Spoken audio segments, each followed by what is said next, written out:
Oke Deng, hari ini kita coba mengobati ayam yang ngorok ya. Karena ini sudah 2 hari ngorok ya. Kalau saya biasanya pakai kalau misalnya ayam ngorok, pilek ya, cuma pakai ini Deng, B-kompleks sama Medoxil, karena saya rasa ini ampuh ya untuk mengobati ayam ngorok. Nah kalau saya biasanya pakai 1 ml. Untuk B kompleksnya saya suntik di bagian dada kanan.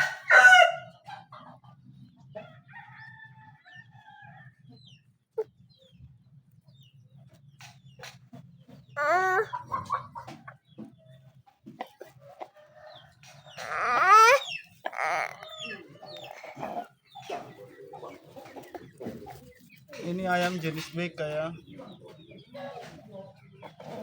Jadi teman-teman kalau misalnya ada ayam tak ngorok bisa dicoba dengan seperti ini ya. Kalau saya pakai dosis 1 ml saja ya.